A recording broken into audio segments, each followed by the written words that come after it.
Hello friends, welcome to வெயில் Rojan crime diaries. இந்த வீடியோவில் எந்த ஒரு கிரைம் ஸ்டோரியும் கிடையாது. ஃபைனலாக 100,000 சப்ஸ்கிரைபர் நம்ம ரீச் பண்ணியிருக்கோம். அதுக்காண்டி பர்சனலாக உங்களுக்கு தேங்க்ஸ் சொல்லணுங்கிறக்காண்டி தான் அந்த வீடியோ பண்ணுறேன். முதல்ல இந்த சில்வர் பட்டன் நேற்று வந்தது, அதை அன்பாக்ஸ் பண்ணி ஒரு ஷார்ட்டாக போடலான்னு பார்த்தேன் நான். பட் நீங்கள் எனக்கு எவ்வளவோ ஹெல்ப் பண்ணியிருக்கீங்க. இந்த அளவுக்கு என்னோடய சேனலை கொண்டு வரதுக்கு நீங்கள் தான் உதவி பண்ணியிருக்கீங்க. அதனால் இது ஒரு டீட்டெயிலாக என்னோடய யூடியூப் ஜேர்னி எப்படி இருந்தது, எவ்வளோ கடினமாக இருந்தது, என்ன மாதிரிலாம் நான் கற்றுக்கிட்டேன், நீங்கள் எனக்கு என்ன மாதிரிலாம் உதவுனீங்க, அப்படிங்கிற மாதிரி நிறைய டீட்டெயில்ஸை உங்ககிட்ட ஷேர் பண்ணிக்கணுங்கிற மாதிரி ஆசைப்பட்றேன். அதுக்கு இந்த வீடியோக்குள்ளே போகிறதுக்கு முன்னாடி ஃபஸ்ட் அந்த சில்வர் பட்டன் அன்பாக்ஸ் பண்ணுறதை நீங்கள் பாருங்கள். உண்மையிலே இந்த சில்வர் பட்டன் எல்லாமே வச்சுக்கிறதுக்கு நீங்கள் தான் தகுதியானவங்க. பிகாஸ் இந்த சேனல் ஸ்டார்ட் பண்ணும்போது சரி, சின்ன சின்ன விஷயங்களை எனக்கு சொல்லிக் கொடுத்தது நீங்கள் தான். எனக்கு மீடியாவை பற்றி ஒரு சின்ன ஐடியா கூட கிடையாது. நல்லா நீங்கள் என்னோடய வீடியோவை பார்த்தீங்கன்னா தெரியும். ஃபஸ்ட்டு 70 வீடியோஸ் நான் பண்ணும்போது கேமராவோட லென்ஸை பார்த்து பேசணும் கூட எனக்கு தெரியாது. மானிட்டரை பார்த்து பேசிகிட்டு இருப்பேன். பட் வியூவர்ஸுக்கு பார்க்கும்போது நான் எங்கேயோ பார்த்து பேசிகிட்டு இருக்க மாதிரி தெரியும். 70 வீடியோ பண்ணதுக்கப்புறம் தான் ஒரு வியூவர் எனக்கு சொன்னார், நீங்கள் லென்ஸை பார்த்து பேசுங்கன்னு. இந்த மாதிரி நீங்கள் சொன்ன சின்ன சின்ன கரெக்ஷனை பண்ணி தான் இன்றைக்காவது இந்த வீடியோ கொஞ்சமாவது குவாலிட்டியாக இருக்குது. அதாவது என்ன சொல்கிறது, ஒரு ஸ்டோரி சொல்ல நான் ஆரம்பிக்கும் போது என்னோடய ஏர்லி ஸ்டேஜில் ஒரு கல் மாதிரி இருந்த எண்ணம் நீங்கள் சொன்ன அந்த ஃபீட்பேக் தான் கொஞ்சமாக செதுக்கி இன்றைக்கி பார்க்குறதுக்கு கொஞ்சம் ஸ்மாராக இருக்கிற மாதிரி ஒரு சிற்பம் மாதிரி கொண்டு வந்திருக்குன்னா அதுக்குரிய முழு கிரெடிட்டும் என்னோடய வியூவர்ஸ் தான் போகும். ஸோ கண்டிப்பாக இந்த அவார்டை நான் உங்கள் எல்லாத்துக்கும் டெடிகேட் பண்ணுறேன்.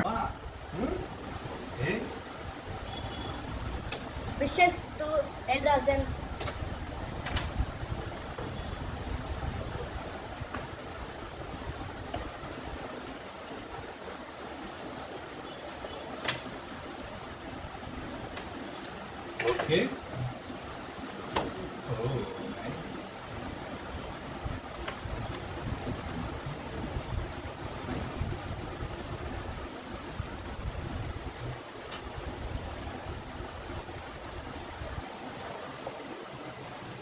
This is the certificate for YouTube. Okay. Here we go.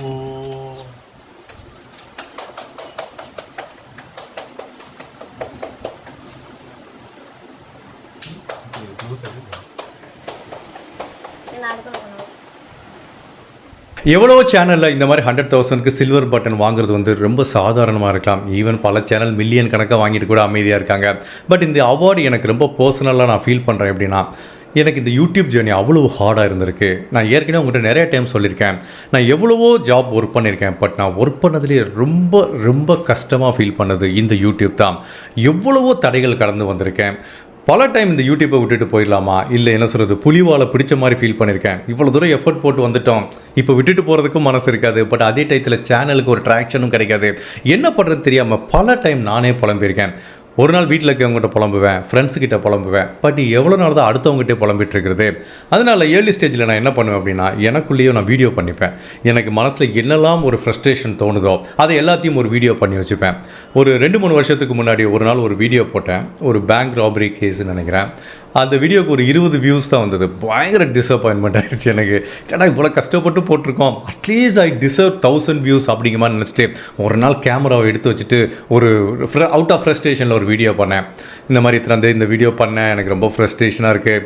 பட்டு இப்போ எனக்கு 1000 சப்ஸ்கிரைபர் தான் இருக்காங்க. பட் ஒரு நாள் கண்டிப்பாக எனக்கு ஒரு 1 lakh சப்ஸ்கிரைபராக நான் வாங்குவேன் நம்பிக்கை இருக்குன்னு ஒரு வீடியோ போட்டிருந்தேன். அந்த வீடியோ இப்போ நான் உங்களுக்கு காமிக்கிறேன். இது எதுக்கு நான் காமிக்கிறேன் அப்படின்னா, இந்த யூடியூப் ஜேர்னி எவ்வளவு கடினமாக இருந்திருக்கு, அந்த பாதை எனக்கு எவ்வளவு கரடு முரடாக இருந்திருக்கு. பட் அதை எப்படி நீங்கள் ஈஸியாக ஆக்குனீங்க அப்படிங்கிறதா இங்கே வித்த. நீங்கள் எனக்கு கொடுத்த சப்போர்ட்டும் சரி, ஃபீட்பேக்கும் இல்லைன்னா கண்டிப்பாக என்னால் இந்த ஸ்டேஜுக்கு வந்திருக்கவே முடியாது. என்னோட சப்ஸ்கிரைபர் எல்லாத்துக்கும் வணக்கம். இந்த வீடியோ நான் ரெக்கார்ட் பண்ணுறது வந்து ஜனவரி மாதம் 18ஆம் தேதி 2022ஆம் வருஷம். பட் எங்களை மாதிரி நியூ யூடியூபர்ஸ் வந்து கிட்டத்தட்ட ஒரு டெய்லி 8 hours 9 hours ஸ்பெண்ட் பண்ணி ரொம்ப சூப்பர்பான ஒரு வீடியோவை போட்டுட்டு எவ்வளோ தடவை தான் போய் ரெஃப்ரெஷ் பண்ணி பார்த்தாலும் ஒரு 10-20 வியூக்கு மேலே வர மாட்டேது. ரொம்பவே டிஸப்பாயின்ட்மெண்ட்டாக இருக்குது, டிமோட்டிவேஷனாகவும் இருக்குது. ஸோ பட் நிறைய எக்ஸ்போர்ட்டும் சரி, ஏற்கனவே யூடியூப்பில் சக்ஸஸ் ஆன எல்லாருமே என்ன சொல்கிறாங்கன்னா, யூ ஆர் ஜஸ்ட் 1 வீடியோ அவே அப்படின்னு சொல்கிறாங்க. அதாவது ஒரு வீடியோ வைரலாக போச்சுன்னா உங்களோட தலையெழுத்து யூடியூபராக மாறும் அப்படின்னு சொல்கிறாங்க. அந்த ஒரு வீடியோ எனக்கு இன்னுமே வரலை. பட் இருந்தாலும் நம்பிக்கையோட என்னோட டைம் டெய்லி ஒரு 7 to 8 hours ஸ்பெண்ட் பண்ணி என்னால் முடிஞ்ச அளவுக்கு இந்த வீடியோ போட்டுகிட்டே இருக்குவேன். இப்போ வந்து எனக்கு ஜஸ்ட் ஒரு 1400 சப்ஸ்கிரைபர் தான் இருக்காங்க. டெஃபினட்டாக ஒரு நாள் மினிமம் அட்லீஸ்ட் 1 lakh சப்ஸ்கிரைபர் ஆகும் என்னால் ரீச் பண்ண முடியும் அப்படின்னு நான் நம்புகிறேன். 1 lakh சப்ஸ்கிரைபரை நான் ரீச் பண்ணும்போது டெஃபினட்டாக இந்த வீடியோவை பப்ளிஷ் பண்ணுவேன். முதல்ல எந்த ஒரு கிரெடிட்டும் இல்லாமல் தான் அந்த யூடியூப்பில் ஒர்க் பண்ணிட்டு இருந்தேன். இப்போது obviously channel doing much better, எனக்கும் நல்ல ஒரு இன்கம் வருது. ப்ளஸ் நிறைய வியூவர்ஸ் பார்க்கும்போது, கமெண்ட் பண்ணும்போது, நிறைய வியூஸ் வரும்போது ஆட்டோமேட்டிக்காக நம்மளுக்கு மோட்டிவேஷன் அதிகமாகும். ஸோ இந்த ட்ராக்ஷனை ஜஸ்ட்டு விடாமல் கண்டினியூஸாக சூப்பராக நல்ல குவாலிட்டியோட வீடியோ போட்டால் சேனல் அடுத்த லெவலுக்கு போகும் அப்படிங்கிற நம்பிக்கை இருக்குது. இந்த யூடியூப் எனக்கு வாழ்க்கையில் எவ்வளவோ விஷயங்களை கற்றுக் கொடுத்துருக்கு, எவ்வளவோ நல்ல விஷயங்கள் இந்த யூடியூப் மூலமாக எனக்கு கிடச்சிருக்கு. பிகாஸ் இது வரைக்கும் நான் ஒர்க் பண்ண ஜாப் எடுத்துக்கிட்டிங்கன்னா, அவனோட ஐடி ஜாப் இருக்கட்டும், என்னோட மார்க்கெட்டிங் ஜாப் இருக்கும், எல்லாத்துலேயுமே நான் பணம் நிறைய சம்பாரிச்சிருக்கேன். நம்ம வேலைக்கு ஏற்ற பணம் வரும், அதோட அந்த ரிலேஷன்ஷிப் முடிஞ்சது. நீங்கள் ஹார்ட் ஒர்க் பண்ணுறீங்க, பணம் வரும், அவ்வளோதான் முடிஞ்சதும். பட் இந்த யூடியூப்பை எடுத்துக்கிட்டிங்கன்னா அதையும் தாண்டி இப்போ பணம் வருது, அதையும் தாண்டி சில நல்ல விஷயங்கள் எனக்கு கிடச்சிருக்கு. ஃபார் எக்ஸாம்பிள், முகம் தெரியாத பல சகோதர சகோதரிகள் எவ்வளோ பேர் சொந்த பையன் மாதிரி கூப்பிட்றாங்க, அவ்வளோ அன்பாக கேட்குறாங்களா, சாப்பிட்டீங்களான்னு கேட்குறாங்க. எவ்வளோ பேர் நம்ம வீடியோவை பார்க்குறதுக்காக வெயிட் பண்ணிட்டு இருக்காங்க. ஈவன் இந்த 1 lakh சப்ஸ்கிரைபர் வந்தது கூட எவ்வளோ பேர் அவங்க சக்ஸஸ் மாதிரி ஃபீல் பண்ணுறாங்க. இதை விட ஒரு யூடியூபராக எனக்கு என்ன சக்ஸஸ் வேணும்னு நீங்கள் நினைக்கிறீங்க? என்ன சொல்கிறது, ஒரு விர்ச்சுவல் ஃபேமிலி மாதிரி கிட்டத்தட்ட. ஈவன் இப்போது இந்த போன ஒரு 10 நாளைக்கு முன்னாடி தான் 1 lakh வந்தது. இப்போ பார்த்தீங்கன்னா டெய்லி 1000 சப்ஸ்கிரைபர் மேலே வருது. இப்போ 1,25,000 இருக்குது ஆக்சுவலி. ஸோ இந்த 1,25,000 சப்ஸ்கிரைபருமே எனக்கு ஒரு விர்ச்சுவல் ஃபேமிலி மாதிரி தான். அவங்க காட்டுற அன்பும் ஆதரவும் சரி. பிகாஸ் ஒரு நார்மலாக ஐடி பீப்புளுக்கு என்ன கிடைக்கும், ஒரு அன்பும் ஆதரவும் அவங்க குடும்பத்திலேருந்து கிடைக்கும், இல்லை சுற்றி இருக்க ஃப்ரெண்ட்ஸ் கிட்ட இருக்கும். பட் முகம் தெரியாத பல நண்பர்கள்கிட்ட இருந்து ஆல் ஓவர் த வேர்ல்டுலேருந்து வரும்போதும் சரி, உண்மையிலே அதுக்கு எல்லாமே லைஃப்பில் ஒரு கொடுப்பனம் வேணும் அப்படிங்கிற மாதிரி தான் நான் ஃபீல் பண்ணுறேன். மேலும் அதையும் தாண்டி சில சமயம் வாக்கிங் போகும்போதெல்லாம் பார்க்குறேன். போன வாரம் ஒருத்தவங்க பார்த்தாங்க, அவங்களை எங்கேயோ பார்த்த மாதிரி இருக்கு, நீங்கள் யூடியூபர் அப்படின்னு கேட்டுட்டு அவங்க இன்ட்ரடியூஸ் பண்ணிக்கிட்டு, சார் உங்கள் வீடியோலாம் சூப்பராக இருக்கு, ரொம்ப ஹெல்ப்ஃபுல்லாக இருக்குது. எல்லாரும் என்ன சொல்கிற விஷயம் என்ன அப்படின்னா, க்ரைம் ஸ்டோரி எல்லா சேனல் தான் சொல்கிறாங்க, பட் கடைசியில் நீங்கள் சொல்கிற அந்த விஷயங்கள் ரொம்ப பயனுள்ளதாக இருக்குங்கிறாங்க. உண்மையிலேயே அது கூட நான் எப்படி ஸ்டார்ட் பண்ணேன்னா, ஒரு வியூவர்ஸ் தான் எனக்கு சொன்னாங்க. நான் ஒரு 2 பாயிண்ட் சொல்லியிருந்தேன். நான் சொல்கிறது 2 வருஷத்துக்கு முன்னாடியே, சார் இதை நிறைய எலாபரேட் பண்ணி சொன்னீங்கன்னா எல்லாத்துக்கும் ஹெல்ப்ஃபுல்லாக இருக்குன்னு சொல்லும்போது, நான் மற்றவங்களுக்கு உதவியாக இருக்குங்கிற நோக்கத்தில் தான் நான் ஆரம்பித்தேன். பட் இன்றைக்கி இந்த க்ரைம் ஸ்டோரி சேனல்ஸுக்கு மத்தியில் எனக்கு நான் கடைசியில் சொல்கிற என்னோட ஒப்பீனியனும் அந்த சேஃப்டி டிப்ஸும் தான் எனக்கு ஒரு புது ஐடென்டிட்டியை கொடுத்துருக்கு. யூடியூப் எனக்கு பல விஷயங்களை கொடுத்த மாதிரி மீடியாவில் நிறைய ஃப்ரெண்ட்ஸை கொடுத்துருக்காங்க. நான் பல முறை உங்கள்கிட்ட ஷேர் பண்ணியிருக்கேன். நிறைய சினிமா டைரக்டர்ஸ் அப்ரோச் பண்ணி அவங்க கதையில் ஒர்க் பண்ணுறது கேட்குறாங்க, டிப்ஸு கேட்குறாங்க. இது எல்லாத்தையும் தாண்டி இப்போ புதுசாக இன்ட்ரெஸ்டிங்கான இன்னொரு விஷயம் கூட என் லைஃப்பில் நடந்துகிட்ருக்கு. கொஞ்ச நாளுக்கு முன்னாடி ஒரு டைரக்டர் எனக்கு கால் பண்ணி என்னோட மூவியில் நீங்கள் நடிக்கிறீங்களா அப்படிங்கிற மாதிரி கேட்டார். அதுவும் ஒரு க்ரைம் த்ரில்லர் தான், சின்ன பட்ஜெட் தான், பட் அந்த படம் சூப்பராக எடுத்துகிட்டு இருக்காங்க. உடனே ஓகே நம்ம ட்ரை பண்ணி பார்க்கலாமே அப்படின்னு பார்த்தேன். பட் அவர் என்ன ரோல்னு சொல்ல விட்டு எனக்கு பயங்கர எக்ஸைட்டட் ஆச்சு. ஃபாரன்சிக் ஆஃபீஸராக நடிக்கிறீங்களா அப்படின்னு கேட்டார். எனக்கு பயங்கர எக்ஸைட்டட் ஆச்சு. நம்ம அதுதானே டெய்லி வீடியோவில் பண்ணிகிட்ருக்கோம். அதனால் ஜஸ்ட் ஒரு ஆடிஷன் போனேன், அதில் செலக்ட் பண்ணாங்க. இப்போ ஆல்மோஸ்ட் ஷூட்டிங் முடிஞ்சது. நாளைக்கு ஒரு நாள் மட்டும் இருக்குதுன்னு நினைக்கிறேன். ஒரு பெரிய ரோல்லாம் கிடையாது, ஒரு 4-5 சீன் வரும். I have a dialogue. அதுவும் புதுசாக ஒரு படத்தில் நடிக்கிறவங்களுக்குலாம் டைலாக் கூட கிடைக்காது. ஸோ எனக்கு ஒரு யூனிக்காக அந்த ஸ்க்ரீனில் ஒரு ஃபாரன்சிக் ஆஃபீஸர்னு தெரிகிற மாதிரி நிறையா சீன்ஸ் இருக்குது. அது எல்லாத்துக்கும் காரணம் இந்த யூடியூப் தான். பட் சினிமாவில் நடித்தது ரொம்ப ஒரு வித்தியாசமான அனுபவமாக எனக்கு இருந்தது. யூடியூப்பில் கேமரா முன்னாடி பேசுகிறோம், பட் இங்கே என்னென்னா யாருமே இருக்க மாட்டாங்க, தனியாக ஒரு ரூம்குள்ளேருந்து பேசிகிட்டு இருப்போம். பட் சினிமாவில் நடிக்கும்போது சுற்றி 100 பேர் 150 பேர் எப்போவுமே இருந்துகிட்ருப்பாங்க. எல்லோரும் நம்மளே தான் பார்த்துட்டு இருப்பாங்க. அந்த டைத்தில் கொஞ்சம் நடிக்கிறது ஃபஸ்ட்டு டே ரொம்ப வித்தியாசமாக இருந்தது. அப்புறம் அப்படியே கொஞ்சம் பழகிடுச்சு. So for good experience. அதுக்கும் நான் யூடியூப்புக்கு தான் தேங்க்ஸ் சொல்லணும். இவ்வுலகம் அடுத்த நொடி ஒழித்து வைத்திருக்கும் ஆச்சரியங்கள் ஏராளங்கிற இந்த வார்த்தை எனக்கு ரொம்ப பிடிக்கும். என்னோடய வீடியோஸில் நிறைய சொல்லியிருப்பேன். அது என்னோடய லைஃப்லேயே நடந்துகிட்ருக்கு. நான் காலேஜ் படிக்கும்போது ஒரு சாஃப்ட்வேர் இன்ஜினியர் ஆகணும், ஃபாரினில் போய் ஒர்க் பண்ணணும் அப்படிங்கிற நோக்கத்தில் தான் நான் ஆரம்பித்தேன். அதை சாதிச்சும் காட்டினேன். நிறைய ஃபாரினில் ஒர்க் பண்ணேன், நிறைய பணம் சம்பாரித்தேன். ஒரு ஸ்டேஜில் இந்த ஐடி ஜாப்பும் போர் அடிக்க ஆரம்பிச்சிருச்சு. அதுக்கப்புறம் மார்க்கெட்டிங் பண்ணேன். அது கடவுள் கிருபையானதில் நான் போகிற இடத்துல எனக்கு கொஞ்சம் சக்ஸஸ் கிடச்சிது. அதுலேயும் நல்லா சக்ஸஸ் கிடச்சிது. யூடியூப்பில் கொஞ்சம் டிலேவாக கிடச்சா கூட உங்களோட அந்த உதவியால் அந்த சக்ஸஸும் கிடச்சிது. ஸோ இப்போ பார்த்தீங்கன்னா சினிமாவில் நடிக்கிறது எனக்கும் சினிமாவுக்கும் சம்மந்தமே கிடையாது ஆக்சுவலி. ஸோ லைஃப் அப்படியே திரும்பி பார்த்தோன்னா பயங்கர ஆச்சரியமாக இருக்குது. காலேஜில் கம்ப்யூட்டர் சயின்ஸ் படிச்சுட்டு பட் இன்றைக்கி நான் பார்க்குற வேலையும் கம்ப்ளீட்டாக டிஃப்ரெண்ட்டாக இருக்கிறது. உண்மையிலேயே life is full of surprise தான்.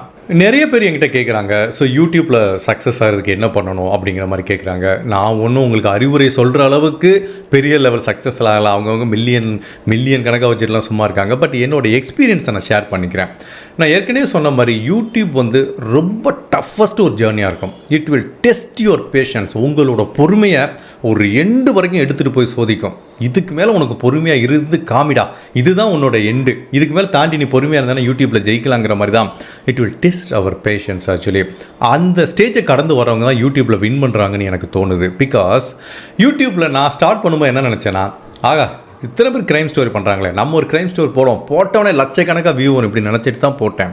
பட் உள்ளே வர விட்டு தான் அதோட ரியாலிட்டி என்னன்னு தெரியுது. ஆக்சுவலி ஒரு சேனல் புதுசாக பிக்கப் ஆகிறதுக்கும் அந்த காம்படிட்டர் எல்லாத்தையும் தாண்டி அந்த ஆடியன்ஸை போய் ரீச் பண்ணுறதுக்கும் இட் வில் டேக் டைம். அந்த டைம் வந்து சில பேத்துக்கு ரொம்ப சீக்கிரமாக கிடைக்கும், சில பேத்துக்கு ரொம்ப லேட்டாக கிடைக்கும். எனக்கு இந்த ஸ்டேஜை ரீச் பண்ணுறதுக்கு கிட்டத்தட்ட 3.5 வருஷம் ஆயிருக்கு. பட் நான் பேரலாக இன்னொரு க்ரைம் சேனல் ஃபாலோ பண்ணிகிட்ருக்கேன். அவங்க ஒரு வருஷத்தில் 1000 சப்ஸ்கிரைபர், இந்த 1 lakh சப்ஸ்கிரைபர் வந்திருக்காங்க. பட் யூடியூப்பில் சக்ஸஸ் ஆகிறதுக்கு 2 வழி இருக்குது. நம்ம யூடியூப்பில் மட்டுமல்ல எல்லா இதுலேயும் இருக்குது. கொஞ்சம் ஷார்ட்கட்டை நீங்கள் செலக்ட் பண்ணிங்கன்னா சீக்கிரமாக சக்ஸஸ் கிடைக்கும். பட் அந்த மாதிரி ஷார்ட்கட்டை செலக்ட் பண்ணி போகும்போது நிறைய வியூஸ் கிடைக்கும், நிறைய பணம் வரும், சப்ஸ்கிரைபர் வரும். பட் உங்களுக்குன்னு ஒரு கிரெடிபிலிட்டி கிடைக்காது, உங்களுக்குன்னு ஒரு ஜென்யூனான ஒரு ஃபாலோவர்ஸ் கிடைப்பாங்களா அப்படிங்கிறத என்னால் சொல்ல முடியாது. மற்ற கேட்டகரியில் எப்படின்னு தெரியாது. பட் இந்த க்ரைம்லேயே நான் சொல்கிறேனே, இதை நான் நிறைய சேனலில் சொல்லியிருக்கேன், இதை தப்புன்னு சொல்லவில்லை. அது ஒவ்வொரு சேனலும் ஃபாலோ பண்ணுற ஸ்ட்ராட்டஜி. 18+ டைட்டில் கொஞ்சம் ஓரளவு அந்த மாதிரி 18+ டைட்டில் வைக்கும்போது ஆப்வியஸ்லி வியூஸ் போகும். இப்போ நாங்களாம் ஒரு டைட்டில் வச்சோன்னா இந்த இளம் பெண்ணிற்கு நடந்த கொடுமை அப்படின்னு வைப்போம். பட் மற்ற சேனலில் கொஞ்சம் சொல்கிறதுக்கே கொஞ்சம் எம்பாரசிங்காக இருக்குது, அந்த மாதிரி வைப்பாங்க. பட் அந்த மாதிரி வச்சா நிறைய வியூ கிடைக்கும், அதில் டவுட்டே கிடையாது. அந்த ஸ்ட்ராட்டஜி நான் ஃபாலோ பண்ணி தானே எப்போவும் எனக்கு சக்ஸஸ் வந்திருக்கும். பட் எனக்கு அந்த சைடு போக பிடிக்கலை. எனக்கு ஏன் பிடிக்கலை அப்படின்னா, நம்ம சேனலை ஒரு எக்ஸாம்பிள் சொல்கிறேன். நான் காஷ்மீர் டூருக்கு போயிருந்தேன். அப்போ வந்து ஒருத்தவங்க ஒரு வயசான கப்பல் வந்தாங்க. என்ன பண்ணுறீங்க அப்படின்னு கேட்கும்போது, நான் அந்த மாதிரி பிஸ்னஸ் பண்ணிகிட்ருக்கேன், சைடாக யூடியூபர்னா அவங்க கொஞ்சம் எக்ஸைட்டட் ஆகிறாங்க. ஓகே உங்கள் சேனல் யார்கிட்ட போய் நீங்கள் சொன்னாலும் அடுத்து அவங்க கேட்குறதுனா உங்கள் சேனல் என்னன்னு கேட்பாங்க. அப்படி சேனலை கொடுக்கும்போது நம்மளுக்கு கொஞ்சம் கௌரவமாக இருக்கணும். ஓகேவா? ஓகே இப்போ சேனலை பார்க்கும்போது இந்த இளம் பெண்ணிற்கு நடந்த நிகழ்வு அப்படின்னு பார்க்கும்போது, உள்ளே பார்க்கும்போது நம்ம நல்ல விஷயங்களை சொல்கிறோம், சொசைட்டிக்கு அவேர்னஸ் கிடைக்கிற மாதிரி சொல்லும்போது நான் அந்த சேனலை கொடுக்குறதுக்கே நம்மளுக்கு கொஞ்சம் நம்பிக்கையாக இருக்கும், கொஞ்சம் கூச்சம் இல்லாமல் நம்மளுக்கு ஓகே கௌரவமாக இருக்கும். அதே நேரத்தில் ரொம்ப ஃபீல் ப்ரௌடாக இருக்கும். அதை விட்டுட்டு தன்னோட காம பசிக்காக இப்படி ஒரு டைட்டில் வச்சு நம்ம யார்கிட்டயாவது என்னோட சேனலை கொடுக்க முடியுமா? அது கண்டிப்பாக கொடுக்க முடியாது. இது எல்லாமே பர்சனல் சாய்ஸ். இது எதுக்கு சொல்ல வரேன், நான் அந்த எக்ஸாம்பிள் எதுக்கு சொல்ல வந்தேன்னா, யூடியூப்பில் சக்ஸஸ் ஆகிறதுக்கு 2 வழி இருக்குது. இது க்ரைம் ஸ்டோரி மட்டுமல்ல, நீங்கள் எதில் வேணாலும் தம்ப்லைனில் கொஞ்சம் அட்ராக்டிவாக வச்சு ஃபேக்காக வச்சு எப்படி வேணாலும் வியூ சம்பாதிக்கலாம். வியூஸ் வரும், காசு வரும், எல்லாம் வரும். பட் உங்களுக்கு கிரெடிபிலிட்டி வருமா அப்படிங்கிறது தெரியாது. பட் பர்சனலாக ஐ ஃபீல் நான் கொஞ்சம் ஸ்லோவாக போனால் கூட நான் ஒரு சரியான பாதையை, ரைட்டான பாதையை தேர்ந்தெடுத்தேன். அதில் எனக்கு பார்த்தீங்கன்னா எனக்கு ஜென்யூனாக ஹானஸ்ட்டாக நிறைய ஆடியன்ஸை நான் ஏர்ன் பண்ணியிருக்க மாதிரி நான் ஃபீல் பண்ணுறேன். ஐ மே பி ராங். பட் நான் சொல்கிறது என்ன அப்படின்னா, 2 விஷயம் இருக்குது. நீங்கள் வந்து உடனே சக்ஸஸ் வேணும், எனக்கு உடனே பணம் வேணும் அப்படின்னா நீங்கள் இந்த மாதிரி ஷார்ட்கட்டை யூஸ் பண்ணி போகலாம். பட் நான் யூடியூப்பில் லாங் டைம் ஒரு கேரியரை செட் பண்ண போகிறேன், எனக்கு ஜென்யூனான ஆடியன்ஸ் வேணும் அப்படின்னு நீங்கள் ஃபீல் பண்ணிங்கன்னா கண்டிப்பாக நீங்கள் கொஞ்சம் பொறுமையாக இருந்தாலும் நேர்மையான வழியில் போகிறது தான் பெஸ்ட் அப்படிங்கிற மாதிரி நான் நினைக்கிறேன். பட் ஃபைனலாக யூடியூப்புக்கு உள்ளே வர்றவங்களுக்கு நான் சொல்கிற விஷயம் என்ன அப்படின்னா, இங்கே கண்டிப்பாக சக்ஸஸ் வந்து ஈஸியே கிடையாது. இது ஈஸி அப்படின்னா யூடியூப்பில் எல்லாருமே ஜெயிச்சுட்டு போயிடுவாங்க. ஒரு 1000 சேனல் ஆரம்பிக்கிறாங்க, 10,000 சேனல் ஆரம்பிக்கிறாங்கன்னா அதில் ஒருத்தர் 2 பேர் தான் சக்ஸஸ் ஆகுறாங்க. பிகாஸ் உடனே யூடியூப்பில் சக்ஸஸ் கிடைக்காது, பல வருடங்கள் ஆகும். நீங்கள் எதையுமே எதிர்பார்க்காம முழு உழைப்பை கொடுத்துக்கிட்டே இருக்கணும். பட் சில பேர் அந்த த்ரெஷ்ஹோல்டை ரொம்ப ஈஸியாக ரீச் பண்ணிடுவாங்க. நான் இவ்வளோ பண்ணிகிட்டே இருக்கேன், எனக்கு காசும் வரல, சப்ஸ்கிரைபர் வரல அப்படின்னு சொல்லிட்டு ஸ்லோவாக அப்படியே வீடியோ போகிறத குறைப்பாங்க. ஒரு நாள் அந்த சேனல் அவ்வளோதான், அப்படியே க்ளோஸ் பண்ணிட்டு போயிட்டே இருப்பாங்க. ஸோ யூடியூப்பில் உங்களுக்கு சக்ஸஸ் வேணும் அப்படின்னா கண்டினியூஸாக வீடியோ போட்டுட்ருக்கிறது மட்டும் கிடையாது, அதில் உங்களுக்கு கொடுக்குற வியூவர்ஸோட ரெஸ்பான்ஸு ஜென்யூனான ரெஸ்பான்ஸாக இருந்தால் அதை எடுத்துக்கிட்டே கண்டினியூஸ் இம்ப்ரூவ்மெண்ட் இருந்துகிட்டே இருக்கணும். ஒவ்வொரு வீடியோக்கும் நீங்கள் ஒரு இம்ப்ரூவ்மெண்ட் கொடுத்தா மட்டும்தான் ஒரு வருஷம் கழிச்சோ 2 வருஷம் கழிச்சோ அப்படி திரும்பி பார்க்கும்போது நீங்கள் ஃபஸ்ட்டு பண்ண வீடியோக்கும் இப்போ பண்ண வீடியோக்கும் ஒரு மிகப்பெரிய வித்தியாசத்தை உணர்வீங்க. அதை உங்கள் ஆடியன்ஸும் உணர்ந்தாங்க அப்படின்னா ஒரு யூடியூப்பரை நீங்கள் ஜெயிச்சிட்டிங்கன்னு அர்த்தம். ஆட்டோமேட்டிக்காக இந்த வியூ, சப்ஸ்கிரிப்ஷன் எல்லாமே கண்டிப்பாக உங்களை தேடி வரும். நான் ஏற்கனவே சொன்ன மாதிரி யூடியூப்பில் அந்த ஃபஸ்ட்டு வர டைம் வந்து ரொம்ப ரொம்ப கடினமாக இருக்கும். நம்ம தமிழில் சும்மா கொலாய்க்கல் வெளில சொல்ல போனால் ஆளே இல்லாத கடையில் பல வருடங்கள் டீ ஆற்றுற மாதிரி தான் நான் ஆற்றிட்டு இருந்தேன். பட் ஒரு 2 பேர் மட்டும் என்னோடய கடையில் டீ குடிக்க வருவாங்க. எனக்கு இந்த டயத்தில் அவங்களுக்கு நான் திரும்பவும் தேங்க் பண்ணணும்னு சொல்லி ஆசைப்பட்றேன். பிகாஸ் ஃபஸ்ட்டு ஒரு 1 இயர் என் வீடியோ பார்த்தீங்கன்னா அவ்வளோ ரீச் ஆகிருக்காது, யாரும் கமெண்ட்டும் போட மாட்டாங்க. பட் ஒரு 2 பேர் கரெக்டாக கமெண்ட் போடுவாங்க. இந்த 2 கமெண்ட் தான் என்னோடய பழைய வீடியோஸில் இருக்கும். ராஜேஸ்வரின்னு ஒரு மேம் போடுவாங்க, அதுக்கப்புறம் தர்மராஜா அப்படிங்கிற ஒரு நபர் மலேசியாவிலேருந்து போடுவார். சூப்பர், வீடியோ சூப்பராக இருக்குது, இன்னும் நல்லா பெட்டராக பண்ணுங்கள் அப்படிங்கிற மாதிரி என்கரேஜ் பண்ணிகிட்டே இருப்பாங்க. அது என்னன்னு தெரில, அவங்க 2 பேர் மட்டும் என்னோடய மைண்டில் எப்போவுமே அவங்களுக்கு ஒரு தேங்க்ஸ் சொல்லணுங்கிற மாதிரி தோணுது. பல முறை சார் நம்பிக்கை விடாமல் பண்ணுங்கன்னு அந்த ராஜேஸ்வரி மேமும் சொல்லிகிட்டே இருப்பாங்க. அதுக்கப்புறம் எனக்கு எவ்வளோ பேர் கமெண்ட் பண்ணுறீங்க ஜென்யூனாக. பட் அன்ஃபார்ச்சுனேட்டாக என்னால் எல்லாரோட பேரையும் இப்போ சொல்ல முடியல. பிகாஸ் யாராவது ஒருத்தரோட பேரை சொல்ல விட்டுட்டோன்னா மற்றவங்களுக்கு ஹர்ட்டிங்காக இருக்கும். பட் ஒரு நாள் பெரிய லிஸ்ட் எடுத்து கண்டிப்பாக எல்லாத்துக்கும் நான் தேங்க்ஸ் சொல்கிறேன். பட் இந்த தருணத்தில் நான் ராஜேஸ்வரி மேமுக்கும் தர்மராஜா அப்படிங்கிற அந்த சகோதரருக்கும் நன்றி சொல்லிக்கிறேன். பிகாஸ் எனக்கு யாருமே இல்லாதப்போ என் கூட இருந்து எனக்கு மோட்டிவேட் பண்ணதுக்கு மிகவும் நன்றி. இப்போ அன்ஃபார்ச்சுனேட்டாக நான் கொஞ்சம் பிஸியாக இருக்கிறதுனால என்னால் யாரோட கமெண்ட்டுக்கும் ரிப்ளை பண்ண முடியல. பட் கூடிய விரைவில் எனக்கு இந்த ஷூட்டிங் போயிட்டு வந்துட்டுருக்கனால பயங்கர டைட்டாக இருக்குது. அது நாளைக்கு முடிஞ்சிடும். அதுக்கப்புறம் நான் கொஞ்சம் ஃப்ரீ ஆகிட்டேன்னா எல்லாத்துக்கும் கண்டிப்பாக எல்லாரோட கமெண்ட்டுக்கும் நான் ரிப்ளை பண்ணுவேன். அதுக்கப்புறம் நிறைய வியூவர்ஸ் வந்து என்னை காண்டாக்ட் பண்ண ட்ரை பண்ணுறாங்க. Plus they want to share, இந்த ஸ்டோரி போடுங்க, அந்த ஸ்டோரி போடுங்கிறாங்க. சில பேர் பாசிட்டிவ் ஃபீட்பேக் சொல்லணும்னு நினைக்கிறாங்க, சில பேர் நெகட்டிவ்னு இல்லை, ஜஸ்ட் ஒரு சஜஷன் சொல்லணும்னு நினைக்கிறாங்க. பட் இந்த நம்ம சேனலுக்கு நிறைய கமெண்ட் போடுறாங்களா, எல்லோரும் கொடுக்குற சஜஷன், முக்கியமான கமெண்ட் எல்லாமே அதில் மிஸ் ஆகி தொலைஞ்சு போயிடுது. ஸோ இன்கேஸ் உங்களுக்கு நான் ஏதாவது ஒரு கேஸ் போடணும் அப்படின்னு நீங்கள் ஃபீல் பண்ணிங்கன்னா என்னோட இன்ஸ்டாகிராம் ஹேண்டில் தர்றேன், வேல்ரோஜன் டைரிஸ்னு. அதில் எனக்கு ஒரு மெசேஜ் அனுப்புங்க, இந்த கேஸ் போடுங்க அப்படின்னு. இல்லை எந்த ஒரு ஃபீட்பேக் சொல்லணும்னாலும் சரி, இல்லை அப்ரிஷியேஷனோ, இல்லைன்னா பரவாயில்ல சார் நீங்கள் இதை திருத்திக்கோங்க சார், நல்லா இல்லை அப்படின்னு எது சொன்னாலும் சரி, மேபி இப்போ கமெண்ட்டில் பார்க்க முடியாதனால நீங்கள் தாராளமாக என்னை இன்ஸ்டாகிராமில் ரீச் பண்ணலாம். கண்டிப்பாக நான் எல்லாத்துக்குமே ரிப்ளை பண்ணுவேன். Once again thank you so much for your love and support and உங்களோட அந்த ஃபீட்பேக் கண்டினியூஸாக கொடுத்துட்டே இருங்க. பிகாஸ் இது எல்லாமே கண்டினியூஸ் இம்ப்ரூவ்மெண்ட் தான். இப்போ நான் என்னமோ பெஸ்ட்டாக ஸ்டோரி சொல்கிறேன்னு சொன்னால் நான் ஒத்துக்க மாட்டேன். நான் மட்டும் இல்லை, எஸ்டாப்ளிஷ்டான எந்த யூடியூபருமே நான் வந்து அந்த த்ரெஷ்ஹோல்டை ரீச் பண்ணிட்டேன், இதுக்கு மேலே என்ன மாதிரி எவனும் ஸ்டோரி சொல்ல முடியாது அப்படின்னு நினச்சாங்கன்னா அந்த இடத்துல கதை முடிஞ்சு போச்சு. ஸோ அதனால் continuous improvement is there for everyone. அது எனக்கும் பொருந்தும். ஸோ உங்களோட ஃபீட்பேக்கை தொடர்ந்து கொடுத்துட்டே இருங்க. என்னால் முடிஞ்ச அளவுக்கு அதை எல்லாத்தையும் இம்ப்ளிமெண்ட் பண்ணி இன்னுமே கொஞ்சம் பெட்டராக சொல்கிறதுக்கு முயற்சி பண்ணிகிட்ருக்கேன். So thank you so much for your love and support. நாளைக்கு உங்களை ஒரு க்ரைம் ஸ்டோரியில் சந்திக்கிறேன். டில் தென், பை.